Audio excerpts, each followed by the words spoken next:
Water fall ಮಾತ್ರ next level.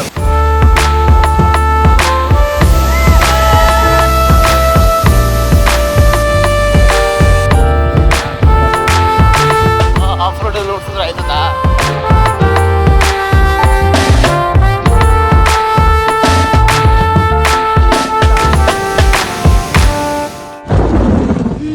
ಮಳೆ ಶುರುವಾಯ್ತು, ಮಾತು ಶುರುವಾಗ್ಲಿ. ಪ್ರೀವಿಯಸ್ ಎಪಿಸೋಡಲ್ಲಿ ಬೆಂಗಳೂರಿನಿಂದ ಸಂಸೆಗೆ ಬಂದು ಸ್ಟೇ ಆಗಿದ್ವಿ. ಈ ಎಪಿಸೋಡಲ್ಲಿ ವಿಲ್ ಬಿ ಎಕ್ಸ್ಪ್ಲೋರಿಂಗ್ ಕಳಸ. ಈಗ ಇಲ್ಲಿಂದ ಸೂರ್ಮನೆ ಫಾಲ್ಸ್ಗೆ ಹೋಗ್ತಾ ಇದ್ದೀವಿ. ಇಷ್ಟೊತ್ತು ಬಿಸಿಲಿತ್ತು, ಬಟ್ ಈಗ ಹೆವಿ ಮಳೆ. ಕರ್ನಾಟಕವನ್ನು ಸುಮಾರು 30% ಆವರಿಸಿರುವಂಥ ಸಹ್ಯಾದ್ರಿ ರೇಂಜಿಗೆ ಬರುವಂಥ ಹಲವು ಊರುಗಳಲ್ಲಿ ಕಳಸ ಕೂಡ ಒಂದು.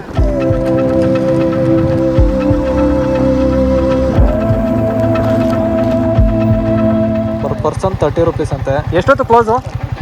5:30. ಚೆಕ್ ಪೋಸ್ಟ್ ನಂತರ ಫಾರೆಸ್ಟ್ ಒಳಗಡೆ ಎಂಟರ್ ಆಗ್ತೀವಿ. ಸ್ವಲ್ಪ ದೂರದಲ್ಲಿ ರೋಡ್ ಡಿವಿಯೇಷನ್ ಆದಮೇಲೆ ರಸ್ತೆ ಸ್ಥಿತಿ ಹಾಳಾಗ್ತಾ ಹೋಗುತ್ತೆ. ಈ ರಸ್ತೆ ಸೀನಿಕ್ ಆಗಿದ್ರು ಸುಮಾರು ಕಿಲೋಮೀಟರ್ ಆಫ್ ರೋಡ್ ಮಾಡಬೇಕಾಗುತ್ತೆ. ಯಾವ ಗಾಡಿನ ಎಲ್ಲಿ ಓಡಿಸ್ಬೇಕು ಅಲ್ಲೇ ಓಡಿಸ್ಬೇಕು. ಎಂಟಿ ಹೈವೇಲಿ ಓಡಾಡೋ ಗಾಡಿ ತಗೊಂಡ್ಬಂದ್ಬಿಟ್ಟು ಆಫ್ ರೋಡ್ ಅಲ್ಲಿ ಓಡಿಸಿದ್ರೆ ಆಯ್ತದ. ಇದಕ್ಕೆ ಅಂತಾನೆ ಸಪರೇಟ್ ಎಕ್ಸ್ಪಲ್ಸ್ ಹಿಮಾಲಯನೋ ಅವೆಲ್ಲ ಬಿಟ್ಟಿದ್ದಾರೆ. ಯಾರು ಹೇಳಿದ್ರು ನಿಮ್ಗೆ? ಅವನು ಹೇಳ್ತಾನೆ. ಮಳೆಯಿಂದ ದಾರಿಯುದ್ದಕ್ಕೂ ಜರಿ ನದಿಗಳನ್ನು ನೋಡ್ಬೋದು. ಅತಿ ಹೆಚ್ಚು ಮಳೆ ಬೀಳುವಂಥ ಪ್ರದೇಶಗಳಲ್ಲಿ ಒಂದಾದ ಕಳಸ ಮಳೆಗಾಲದಲ್ಲಿ ಹಚ್ಚ ಹಸಿರಿನಿಂದ ಕೂಡಿರುತ್ತೆ. ಇಲ್ಲಿಂದ ಕಾಲ್ದಾರಿಯಾದ್ರಿಂದ ಗಾಡಿನ ಅಲ್ಲೇ ಪಾರ್ಕ್ ಮಾಡಿ ಟ್ರೆಕ್ಕಿಂಗ್ ಶುರು ಮಾಡ್ತೀವಿ. ಗಾಡಿನ ಪಾರ್ಕ್ ಮಾಡಿ ಹೋಗ್ತಾ ಇದೀವಿ. ಎಷ್ಟು 1 ಕಿಲೋಮೀಟರ್ ಇಲ್ಲಿಂದ? ಅಷ್ಟೇನಿಲ್ಲ, ಅವ್ನು ಹೇಳ್ತಾನೆ ಸುಮ್ಮನೆ. ಏನೊಂದು 200-300 ಮೀಟರ್ ಇರಬೇಕು ಅನ್ಸುತ್ತೆ. ನೀರು ಮಾತ್ರ ಫುಲ್ಲು ಕ್ರಿಸ್ಟಲ್ ಕ್ಲಿಯರ್. ಹೋಗೋದಕ್ಕೆ ದಾರಿ ನೋಡಿ ಯಾವ ರೀತಿ ಇದೆ. ಸದ್ಯ ಮಳೆ ಇಲ್ಲ, ಬಟ್ ರೋಡು ಬರೋಕ್ಕಾಗಲ್ಲಪ್ಪ, ಸ್ಲಿಪ್ಪರಿ. ಆಫ್ ರೋಡ್ ಗಾಡಿಗಳಾದರೆ ಆರಾಮಾಗಿ ಬರ್ಬೋದು. ಸೌಂಡ್ ಬರ್ತೈತೆ ಫಾಲ್ಸ್ದು.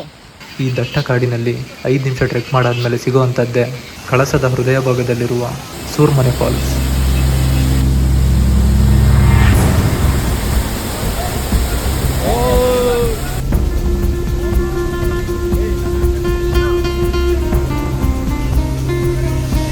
ಡ್ರೆಸ್ ಚೇಂಜ್ ಮಾಡೋದಕ್ಕೂ ಜಾಗ ಇದೆ ನೋಡಿ. ಫಾಲ್ಸು ಹೊರ್ಕೊಂಡು ಹೋಗೋದು ಆ ಕಡೆ.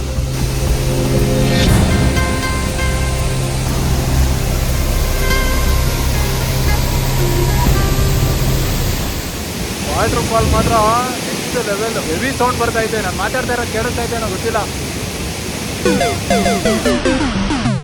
ಕರ್ನಾಟಕದ ಪಶ್ಚಿಮ ಘಟ್ಟಗಳಲ್ಲಿ ನೆಲೆಗೊಂಡಿರುವ ಸಣ್ಣ ಪಟ್ಟಣವಾದ ಕಳಸ ತನ್ನ ನೈಸರ್ಗಿಕ ಸೌಂದರ್ಯ ಮತ್ತು ಪ್ರಶಾಂತ ಪರಿಸರಕ್ಕೆ ಹೆಸರುವಾಸಿಯಾಗಿದೆ.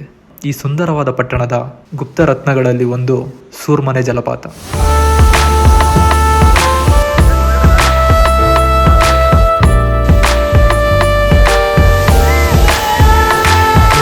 ಹಚ್ಚ ಹಸಿರಿನ ಕಾಡುಗಳ ಮತ್ತು ಬೆಟ್ಟಗುಡ್ಡಗಳ ನಡುವೆ ಇರುವ ಪಶ್ಚಿಮ ಘಟ್ಟಗಳಿಂದ ಹುಟ್ಟಿ ಕಳಸದ ದಟ್ಟ ಕಾಡುಗಳ ಮೂಲಕ ಹರಿಯುವ ಈ ಜಲಪಾತ ಕಳಸದಿಂದ ಕೇವಲ 10 ಕಿಲೋಮೀಟರ್.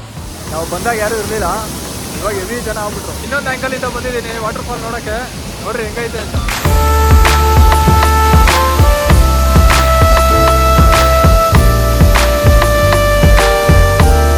ಲೀಚ್ ಹತ್ಬಿಟ್ಟೈತೆ ರೆಡ್ಡಿಗೆ. ಹಿಂಡ್ಬಿಟ್ರು ನಾನು ಎಷ್ಟು ಹಿಂಡ್ಬೇಕು ಅಷ್ಟು ಹಿಂಡ್ಬಿಟ್ರು. ನಾನು ವಾಪಸ್ ಹೊಡ್ತಾ ಇದೀವಿ ಇವಾಗ ಫಾಲ್ಸ್ ಬಿಟ್ಟು ಹೊರನಾಡು ಟೆಂಪಲ್ ಕಡೆಗೆ.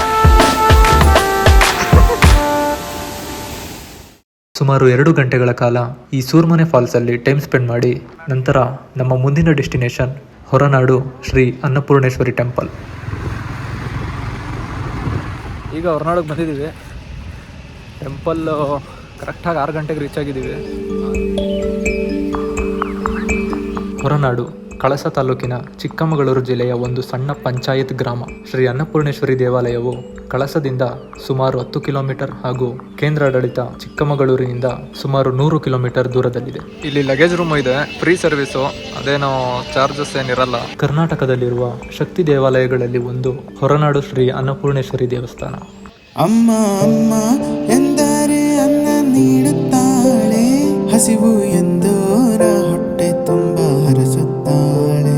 ಅಮ್ಮ ಅಮ್ಮ ಎಂದರೆ ಅನ್ನ ನೀಡುತ್ತಾಳೆ, ಹಸಿವು ಎಂದೋರ ಹೊಟ್ಟೆ ತುಂಬಿ ಹರಸುತ್ತಾಳೆ. ಹೊರನಾಡಿನ ಈ ಅನ್ನಪೂರ್ಣ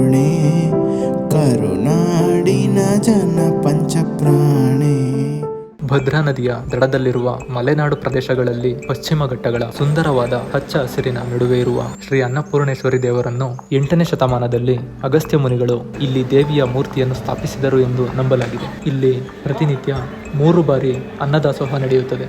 ಭಕ್ತರಿಗೆಂದು ಇಲ್ಲಿ ಉಪವಾಸ ವ್ರತವೇ ಇಲ್ಲ, ಭಕ್ತರು ತಿನ್ನದೆ ಇಲ್ಲಿ ತಾಯಿಯು ತಿನ್ನುವುದಿಲ್ಲ. ಅಮ್ಮ ಅಮ್ಮ ಎಂದರೆ ಅನ್ನ ನೀಡುತ್ತಾಳೆ, ಹಸಿವು ಎಂದೋರ ಹೊಟ್ಟೆ ತುಂಬಿ ಹರಿಸುತ್ತಾಳೆ. ಹೊರನಾಡಿನ ಈ ಅನ್ನಪೂರ್ಣೆ, ಕರುನಾಡಿನ ಜನ ಪಂಚಪ್ರಾಣೆ. ಮಳೆ ಬರ್ತೈತೆ. ಇಲ್ಲಿಂದ ಕಳಸ ಟೆಂಪಲ್ ನೈಟ್ ವಿಷನ್ ಗ್ಲಾಸ್ ಎಲ್ಲ ತಗೊಂಡ್ಬಿಟ್ಟವನೆ, ಅದಕ್ಕೆ ಟೆಸ್ಟ್ ಮಾಡ್ತಾವನು. ಇವಾಗ ಇಲ್ಲಿಂದ ಕಳಸ ಟೆಂಪಲ್ಗೆ ಹೋಗ್ತೀವಿ. ಕಳಸ ಟೆಂಪಲ್ಗೆ ಹೋಗಿ ಅಲ್ಲಿಂದ ಹೋಮ್ ಸ್ಟೇಗೆ ಹೋಗಿ ಸ್ಟೇ ಆಗೋದು. 9 ಗಂಟೆ 9:30 ಆಗ್ಬೋದು ಸ್ಟೇಗೆ ಹೋಗೋದಕ್ಕೆ. ಕಳಸ ಟೆಂಪಲ್ಗೆ ಬಂದಿದ್ದೀವಿ. ಇಲ್ಲೇ ಗಾಡಿ ಪಾರ್ಕ್ ಮಾಡ್ಬಿಟ್ಟು ರೈನ್ ಕೋಟ್ ಎಲ್ಲ ರಿಮೂವ್ ಮಾಡ್ತಾವನೆ. 8:30 ಕ್ಲೋಸ್ ಅಂತ ಇದೆ. ಮಳೆ ಬೇರೆ ಬರ್ತಾ ಐತೆ ಜೊತೆಗಿದೆ. ನೋಡ್ರಿ ಮಳೆ ಬರ್ತಾ ಇರೋದು. ನೋಡೋಣ, ಟೆಂಪಲ್ ಕ್ಲೋಸ್ ಆಗೋಕ್ಕಿಂತ ಮುಂಚೆ ಹೋಗಿ ಬಂದ್ಬಿಡೋಣ. ಕಳಸೇಶ್ವರ ದೇವಸ್ಥಾನವು ಬೆಟ್ಟದ ಮೇಲೆ ನೆಲೆಗೊಂಡಿದೆ. ಅದರ ವಿನ್ಯಾಸವನ್ನು ಹೊಯ್ಸಳ ಶಿಲ್ಪ ಶೈಲಿಯಲ್ಲಿ ನಿರ್ಮಿಸಲಾಗಿದೆ. ಹೊರನಾಡಿನಿಂದ 7 ಕಿಲೋಮೀಟರ್ ಇರುವ ದಕ್ಷಿಣ ಕಾಶಿ ಎಂದು ಕರೆಯಲ್ಪಡುವ ಕಳಸೇಶ್ವರ ಸ್ವಾಮಿ ದೇವಾಲಯವು ಕರ್ನಾಟಕದ ಚಿಕ್ಕಮಗಳೂರು ಜಿಲ್ಲೆಯ ಕಳಸ ಪಟ್ಟಣದಲ್ಲಿದೆ. ಸ್ಕಂದ ಪುರಾಣದ ಪ್ರಕಾರ ಕಳಸವನ್ನು ದಕ್ಷಿಣ ಕಾಶಿ ಎಂದು ಪರಿಗಣಿಸಲಾಗಿದೆ. ಈ ದೇವಾಲಯದ ಗರ್ಭಗುಡಿಯನ್ನು ವಿದರ್ಭ ರಾಜ ಶ್ರುತ್-ಬಿಂದು ನಿರ್ಮಿಸಿದನು ಮತ್ತು ನಂತರ 16ನೇ ಶತಮಾನದಲ್ಲಿ ಕೆಳದಿ ಮತ್ತು ಕಾರ್ಕಳ ನಾಯಕರು ಮತ್ತು ರಾಜರು ಮಾರ್ಪಡಿಸಿದರು ಎಂದು ನಂಬಲಾಗಿದೆ. ಈಗ ಕಳಸ ಟೆಂಪಲ್ ಮುಗಿಸ್ಕೊಂಡು ಹೋಮ್ ಸ್ಟೇ ಕಡೆ ಹೋಗ್ತಾ ಇದೀವಿ. ಇಲ್ಲಿಂದ ಒಂದು 10-11 ಕಿಲೋಮೀಟರ್ನ ಇದೆ ಅನ್ಸುತ್ತೆ. ನಾಳೆ ಬೆಳಗ್ಗೆ ಫಸ್ಟೇ ಕುದುರೆಮುಖ ಹೇಗಿರುತ್ತೆ ಅನ್ನೋ ಗೊತ್ತಿಲ್ಲ, ಮಳೆ ಸಿಕ್ಕಾಬಟ್ಟೆ. ಅದನ್ನ ನೆಕ್ಸ್ಟ್ ಲಾಗಲ್ಲಿ ನೋಡ್ತೀರಾ. ಈ ವಿಡಿಯೋನ ಇಲ್ಲಿಗೆ ಎಂಡ್ ಮಾಡ್ತೀನಿ, ಮುಂದಿನ ಲಾಗಲ್ಲಿ ಸಿಗೋಣ. ಸಂಸೆ ಗಣಪತಿ ಟೆಂಪಲ್ ಹತ್ರ ನೈಟ್ ಟೈಮ್ ಬಂದಿದ್ದೀವಿ. ಇದು ಪ್ರೈವೇಟ್ ಪ್ರಾಪರ್ಟಿ ಆದ್ರೂ ಮೇಂಟೆನೆನ್ಸ್ ಸಕ್ಕತ್ತಾಗಿದೆ ಅನ್ನೋದಕ್ಕೆ ಇದೊಂದು ಎಕ್ಸಾಂಪಲ್ಲು. ಲೈಟ್ ಹಾಕ್ಬಿಟ್ಟು ಬಿಟ್ಟವ್ರೆ, ಗೇಟು ಲಾಕ್ ಮಾಡ್ಬಿಟ್ಟು, ಯಾರು ಹೋಗಲ್ಲ. ವೀಕ್ ಡೇಸ್ ಆದ್ರಿಂದ ಜನನೂ ಇಲ್ಲ ಇವತ್ತು. ನೋಡಿ ನೈಟ್ ಟೈಮ್ ಹೆಂಗೆ ಕಾಣಿಸುತ್ತೆ ಅಂತ ಗಣಪತಿ ಟೆಂಪಲ್.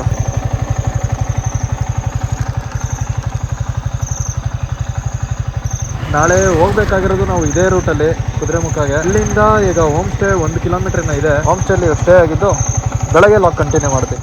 ನಾನು ಒಂದು ಐಡಿಯಾ ಕೊಡ್ತೀನಿ, ಇವತ್ತೇ ನಿನ್ ಕುದುರೆಮುಖಕ್ಕೆ ಹೊರಟು ಹೋಗು. ಇಲ್ಲಿ ಗೋಸ್ಟ್ ಟೌನು ಈ ಕಡೆ ಬರುತ್ತೆ, ರೈಟ್ ಸೈಡು.